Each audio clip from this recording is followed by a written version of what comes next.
What the hell is going on? You didn't make lunch today. My husband abruptly yelled at me over the phone. He seemed irritated that I hadn't prepared his lunch and that I had been away from home. I told him to take care of himself while I was gone, but he retorted, "Look, you're a housewife, right? You skipped your studies to be one, remember?" He didn't seem convinced, making such a big deal about not having lunch for just one day. I was fed up with him. I did all the housework, and he would still take it out on me when things didn't go his way. My mother-in-law stood beside me, a faint smile on her face as she listened to my husband's yelling over the phone. "My name is Emily. I live with my husband Nicholas and our two children, Seth and Ray, who are twin boys just 2 years old. Despite the challenges, I'm so happy being the mother of these adorable twins. Raising them is the source of my current happiness." Nicholas is a typical businessman. His family owns a Japanese-style confectionery store in a shopping arcade. I quit my job shortly after our marriage to help my in-laws with their store. I started working there with a light heart, but it turned out to be much busier than I had anticipated. I not only served customers with a colorful selection of wagashi, but I also made my own sweets in the back kitchen. I had to be in the kitchen from early morning to prepare the sweets on time, especially during the busiest times of the year. Even after the birth of my twins, I continued to assist at the store. Sometimes I would stand in the store with my children on my back. Their cries would sometimes carry through to the store even when I was babysitting them away from the shop. Despite all this, my husband was unconcerned about the confectionery business. "Hey, do you still have no plans to take over the confectionery business?" I asked him. We discussed it several times, but Nicholas seems to have no intention of taking over the business. "I'm not taking over the store. I've told you numerous times I'm not going to take over the store. Isn't wagashi so lame these days? The number of people in the shopping arcade is decreasing year by year, and if I take over the confectionery business now, I will have no future." Nicholas had no desire to take over his family's wagashia. Of course, he couldn't take over the store right now because he worked for a larger corporation, but I liked my in-laws' store and didn't want to see it go away. "Are you going to the pachinko parlor again today, Nicholas?" "Sure, of course I am. What I do on my day off is entirely up to me," he replied. On holidays, my husband always went out to play pachinko. He would even get in line as soon as it opened. Despite this, he ignored the housework. I did all the cooking, cleaning, and laundry, as well as the rest of the housework. Moreover, the most important aspect of child rearing was completely left to me. My husband spent his time at his own pace while I was busy with housework, childcare, and the confectionery shop. My in-laws are getting older, and my workload at the confectionery shop is increasing. Fortunately, they were extremely understanding of my situation. "Emily, you help us with the store, and we are very grateful. Thank you so much for everything," my mother-in-law would always say. She is a lovely lady who doesn't fit the typical mother-in-law stereotype. Her gentle and kind smile always warmed my heart. "I really need Nicholas's assistance. He no longer appears to be interested in the confectionery," she explained sadly. My mother-in-law always looked crestfallen whenever we talked about my husband. I suppose she really wants him to take over the company, but her husband refused to agree. "Well, we're lucky to have such a wonderful wife, Emily. We should stop being greedy." My mother-in-law would lavish praise on me. She valued my assistance at the store while I raised my children. When I was at the shop, she and my father-in-law would babysit the kids, which was a big help. My mother-in-law had become my go-to person, someone I could talk to about anything. Of course, she listened to my complaints about my husband. Ironically, the more distant I felt from him, the stronger my bond with my mother-in-law grew. The presence of my in-laws was very reassuring to me. Right now, life felt like a blur. Raising two children meant that each day flew by with no time to think about anything else. As the end of the year approached, the confectionery became busier. It coincided with the end-of-year gift-giving season, and we were in transition. After consulting with my in-laws, I decided to stay at home this year and focus on wagashi preparation. I informed my husband, "What? You're taking the kids and staying at my parents' house?" My husband was clearly upset. I explained that I would only be staying for one night to help out on a busy day. "And what about the housework?" he asked, as expected. For my husband, who does no housework at all, this was a serious problem. If I don't do housework for even one day, he gets upset, even during the busy season for the confectionery. "This time, I'll only be away for one night. Can't you be cooperative during that time? It's just a single day, so everything should be fine, right?" If you get hungry, you can prepare some meals.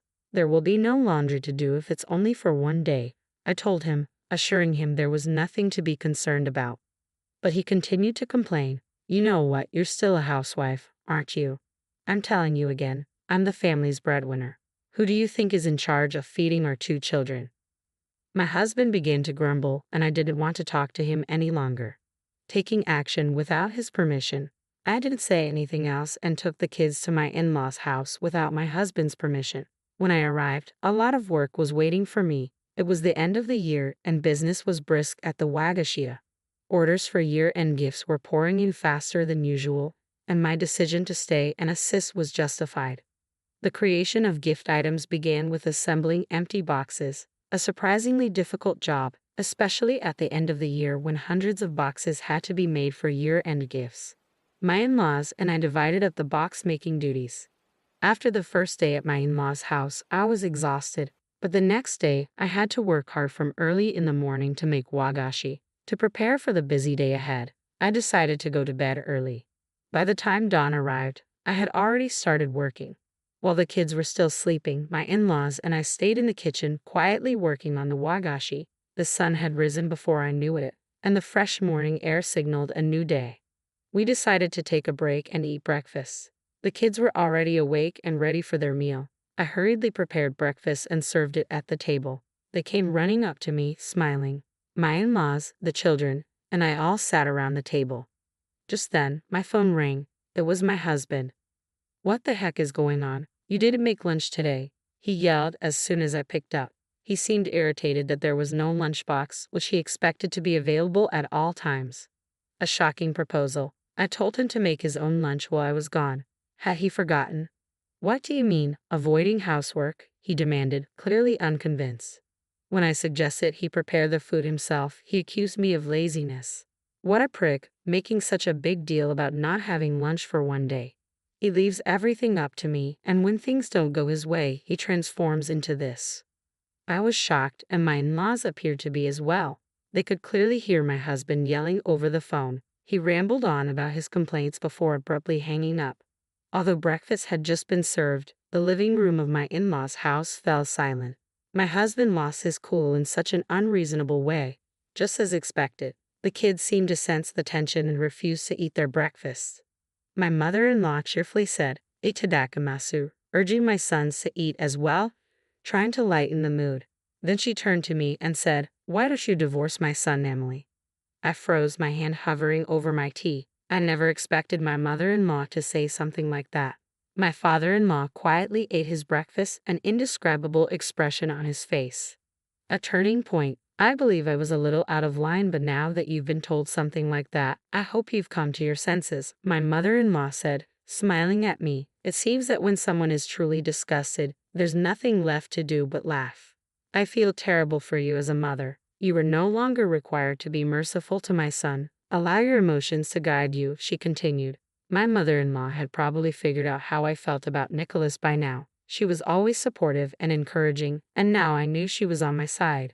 My father-in-law never spoke much, but he nodded in agreement with his wife's words. Their presence was reassuring, and it was that day that I returned home with a decision made. Later in the evening, my husband came home with a tense expression, clearly still upset about the lunch. I asked him to take a seat because I needed to speak with him. "What do you want to talk about?" he asked, cocking an eyebrow and looking at me. "Sit down," I repeated, ignoring his mood. When he sat down, I held out the divorce papers. I'm going to divorce you, I said, the words slipping out of my mouth. My husband's grumpy expression abruptly changed to one of surprise.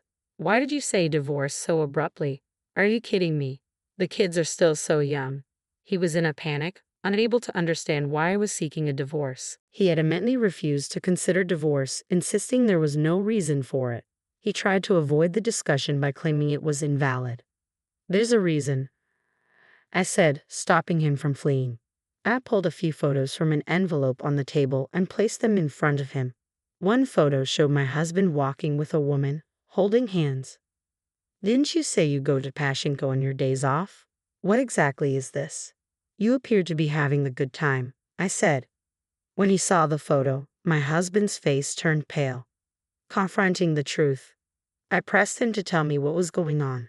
No, this is, well, he stumbled over his words, trying to make up some nonsense excuse about how she was just an acquaintance. She's a junior employee at your company, isn't she? I said. My husband's movements ceased when I mentioned the identity of the woman in the photograph. He had been having an affair with a younger woman who worked at the same company. I had been suspicious of his behavior and had discussed it with my mother-in-law for some time. She suggested I hire a detective to investigate. The findings of the subsequent investigation astounded me. My husband had entered a pachinko parlor with a woman and then gone directly to her room. I have more photos, I said. You two are very close, so the investigator could take many photos. Would you like to see more? Confronted with undeniable evidence, my husband finally confessed. He admitted that while he was a pachinko fan, he also had a romantic relationship with this woman and had been visiting her room during the day. I'm sorry, Emily, he said. I was just experimenting with fire. I'm sorry for the kids. I'm leaving this girl right now, so please don't divorce me. He was no longer at my mercy, apologizing emphatically. However, I would never forgive him. I'm dead set on getting a divorce. I'm not joking. I've been assisting at your parents' home while babysitting and taking care of things you don't want to do. I've informed your father and mother about this. My in-laws knew everything. Standing my ground, I told my husband that my in-laws were on my side, not his. They both stated they would assist me in any way they could. Since we work together, we've had plenty of time to talk, they explained. We're both furious at you. Of course, I informed them that we were divorcing. My husband completely lost his cool and broke down in tears. Please, I would never do something like this, he muttered, overwhelmed by the situation. He kept insisting he didn't want a divorce, but I was resolute. I can't do this with you any longer, I said. I will make certain you pay alimony and child support. I served him with divorce papers. My husband begged for forgiveness on his knees, but I refused to listen. As a result, we divorced. I insisted on alimony payments from both my husband and the woman he had an affair with. My husband also had to pay child support for our children. After the company discovered their affair, my husband chose to resign, and the woman lost her position. My in-laws were furious and informed my husband he would be cut off from the family and bored from their home. With no one to rely on, he was compelled to work manual labor from morning to night to pay his bills. After the divorce, I continued to work at the Wagashia. My in-laws asked me to stay, and I gladly agreed. I enjoy working in the store and, of course, need to support my children. My in-laws want me to run the store after they retire and plan to eventually give me both the store and their home. Naturally, I intend to take over. I will be the proprietress of the confectionery. I will continue to work hard and raise my children while